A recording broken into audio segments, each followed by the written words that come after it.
is chasing a ghost, and his name is Elric Wynn. Elric Wynn was the king of crack cocaine for St. Petersburg, and he was the head of a major organization that lived off the fears and misery of the citizens in the area where he lived. Joining Agent Walsh on his ghost hunt is Deputy U.S. Marshal Lisa Alfonso. She brings her tenacious skills working the tough streets and cold cases. Agent Walsh still remembers the inner workings of this major drug operation like it was yesterday. He was the biggest drug trafficker I had ever seen at the time. He was the most violent drug trafficker I had seen up close at the time. As a rookie agent in the mid-90s, Walsh spent countless hours watching Wynn's every move, from right outside Wynn's home. We spent a lot of time out here watching the residents, especially the garage. Garage door would go up, cars would go in, garage door would come down. When there wasn't any kind of activity, a lot of times he had his exercise equipment in the garage. He would leave the garage door up. He had a heavy bag, jump ropes, weights. He'd work out. A lot of activity in this garage. A lot of time watching what went on here. Did he have any, like, day in and day out type of schedule when he was in town with him? No, not really. Yeah, which again made it a little bit difficult to stick with him sometimes because he didn't have a set schedule. He was his own boss. So sometimes he was here all day, sometimes he was up and out early. Wynn, nicknamed Big E, sat on top of the drug world in the Tampa area in the 1990s, running a multi-million-dollar crack cocaine operation. He didn't trust a lot of people, and he felt that the more that he did himself, the less likely that anyone would be able to, lack of better terms, turn on him. So, although he had a very large distribution network and a lot of people that worked for him, sold drugs for him, and funneled illicit proceeds back to him, a lot of the actual taskings of acquiring the dope, in many instances, Elric did it himself. When he did rely on someone, he always tried to remain under the radar. Now my boy Jerome, he gonna stuff these costumes for the coke for you. The cocaine was always brought to Wynn's home. Here on this surveillance video, you can see a bag of drugs or money exchanged. Cops say Wynn would give his associate a cut of the cocaine to sell and follow them on his beloved Ninja-type motorcycle to make sure they didn't double-cross him. Elric would front it, meaning he would give these people the cocaine up front. Yo, Mike Tyson. Yo, check this out, bro. Listen. And then expect payment within a week or two for that. 10 days top. You got that? That's very unusual, and the reason why it's unusual is the only way somebody will normally do that is they have an enormous amount of trust for the person they're fronting the cocaine for. But when Wynn didn't get his money, there was hell to pay. The drug trafficking community knew that you can't take Elric Wynn's dope, his cocaine, and not pay him for it. There has to be consequences for that. There was one instance where Elric walks up with a baseball bat and bashes him in both knees.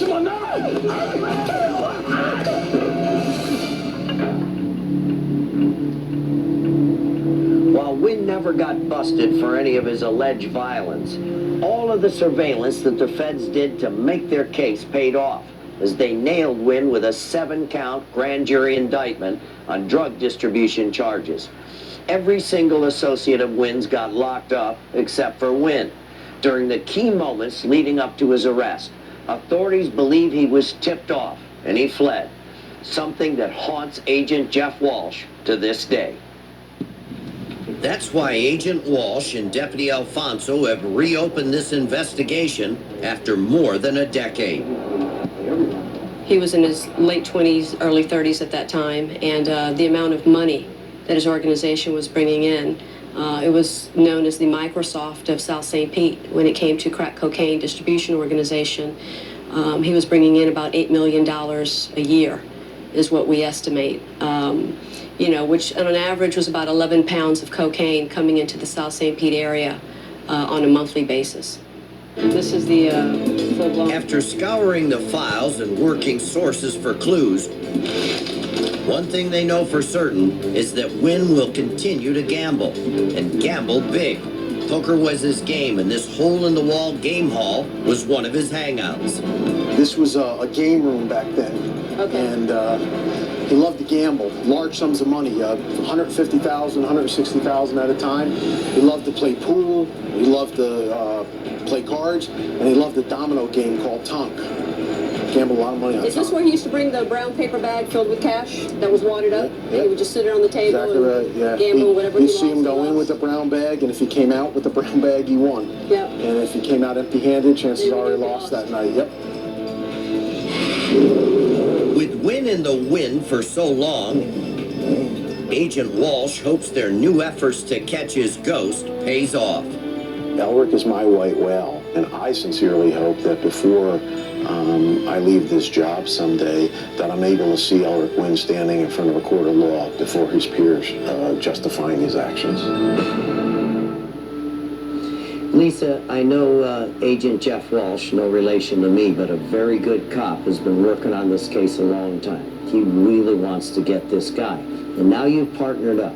How did this guy get away? They took down his whole crew. He was tipped off by the last associate that was arrested during a traffic stop. The last phone call he made was to Elric Wynn to leave town. So this guy's got a lot of resources, a lot of connections. He's a big-time drug dealer. Any chance he's gone out of the country, Mark? That's a possibility. It's always a possibility with the financial resources. His gambling. He might even taken it down to the Bahamas area, a big area for gambling and everything. But we believe he's still in the U.S. We know that he likes to frequent Las Vegas, primarily the MGM Grand, and in Biloxi, Mississippi, the Beau Rivage. So that's one of the ways that our viewers can help spot him. And Lisa, he's still got family in the St. Petersburg, Tampa area, right? Children? He has 3 children. So he's got some connections there. He still Yes. could be in touch with them. What should our viewers be looking for? One of the things you want to look for is this tattoo that he liked to expose quite a bit, the Wynn on his left bicep. And he's got a very distinguished dimple in the center of his Left chin. of his chin. Yes. Okay. And that picture over there, is that a female relative? He is dressing as a woman when he is around individuals that he thinks may identify him as Elric Wynn. And we have 4 individuals that have said that this is what he looks like. My God, he's got to make one big, ugly woman. Yeah, 6'2", 260. Wow. 2 years ago, he was in the Ocala, Florida area, and he was wearing a beard. Well, I know Agent Walsh and you have teamed up, and you're not going to give up until this guy's brought to justice.